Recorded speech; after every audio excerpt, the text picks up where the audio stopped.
All right, some guys who are going to be doing a lot of working are the new head coaches. We now have 9. Let's do a quick roundup here.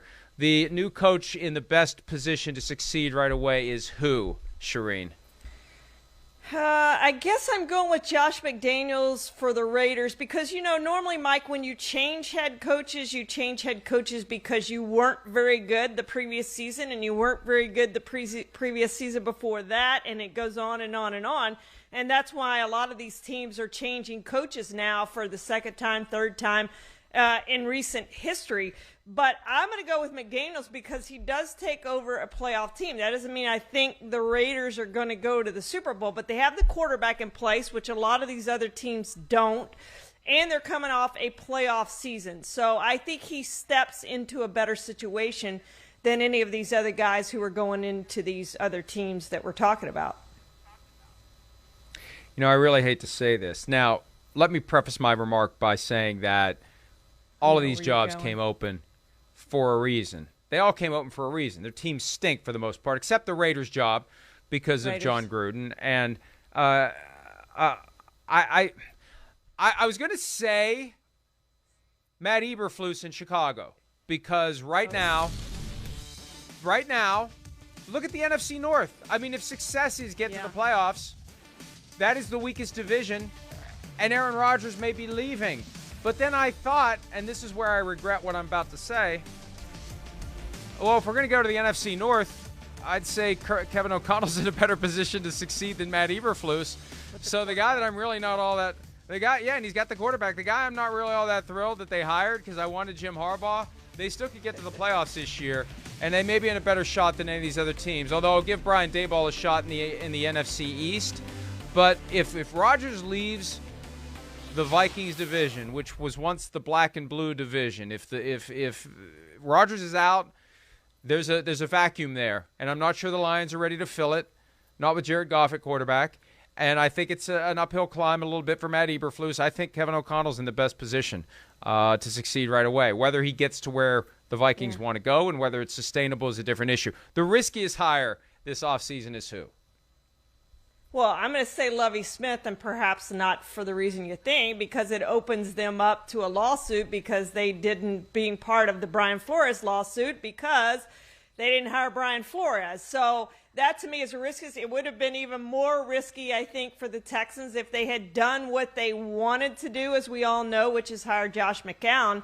But they hired Lovie Smith. And so to me, for that reason, that's the riskiest one. The others, I started to look at the list. Just from a purely coach matching to the team, I think they all did pretty good in matching up the coach to the team and giving that team a chance to win long term. I like a lot of these hires. And I'm going to go risk from the perspective of the coach because you only have so many of these opportunities in your life. You want your first one to work out because maybe you get a second or – Lovie Smith got a third, but usually nowadays you see guys get 2 chances. So you better make the first one count. I think Mike McDaniel's taking a real risk going to Miami. And I know that folks have ambition and drive, and I'm going to be the one to turn around a dysfunctional situation. But it is inherently dysfunctional in Miami. It's been that way ever since Stephen Ross took over. The fact that he's an absentee landlord is one of the reasons why there's dysfunction, because there's no leadership there in place to ensure that you don't have infighting. And regardless of the Brian Flores allegations and who said what to whom and when and how that's all going to play out, and you're going to have that hovering over everything you do as head coach of the Dolphins, that case is not going away by the start of the 2022 season. I guarantee you that. That is always going to be a distraction potentially, and the issues underpinning that lawsuit are still present. The forces are still present. Stephen Ross is still the owner. What if Ross gets run out by the owners, and then you got a new owner and you're Mike McDaniel? And, I had previously thought that, okay, Ross just hands the reins to Bruce Beal, the guy that he's going to sell the team to anyway. I wrote something last night connecting dots and reading between the tea leaves, as Sims would say. There's a chance that if Ross goes, Beal goes too, because Bruce Beal has worked very closely with Ross. He's not some limited partner who's disconnected with Ross. He works at his right arm with the related companies, the real estate conglomerate that Stephen Ross owns. Beal's been part of that since 1995. Beal is the vice chairman of the Dolphins. If this stuff sticks to Ross, chances are there's going to be some text messages, some emails, some other evidence that shows that Beal knew exactly what was going on. So it may be a clean sweep in the ownership suite for the Dolphins, which could make it much more difficult for Mike McDaniel going forward. So he's taking a hell of a risk jumping into that pit of dysfunction in South Florida. The new coach whose shoes you'd want to be in long term is who, Charean? I remember sitting here a year ago and saying, I really like the Jaguars coaching situation with all the draft picks they have. They're going to end up with Trevor Lawrence, and they have money to spend in free agency. And obviously what a disaster that was. But I think I would say Doug Peterson, and maybe he doesn't like the front office and ownership position, but I do think he has a chance to win there when you consider A, the division that they're in, and B, the fact that they do have draft picks and they do have money and they do have some young talent. And if Trevor Lawrence is the guy, they have the guy in place. Now, I don't think we saw enough to know that last season. But you know what? If Trevor Lawrence was coming out this year, he'd still be the #1 overall pick this year. So maybe they have their quarterback in place, and maybe they have some other parts they can build around. I do like him as a head coach. He's won a Super Bowl.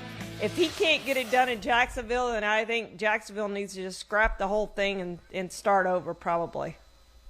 I'm going to say Brian Daboll just because I feel like the Giants are desperate to break the chain of every 2 years firing a head coach. And we've seen some modicum of self-awareness by John Mara and family in bringing in a GM other than the one we thought it was going to be. What we thought was going to happen going into the offseason was Kevin Abrams gets bumped up into the Dave Gettleman spot. The Maras continue to keep the ladle deep in the stew and stirring it around. Instead, they hire Joe Shane from the outside. They go get Brian Daboll. I think Daboll may be in a good spot. And if it doesn't work out with Daniel Jones, it's not going to be Daboll's fault. They go find another quarterback. So I think he's going to get more than 2 years, which is if you can tell a new head coach you're definitely getting more than 2 years, that's more than most teams will give a head coach right now.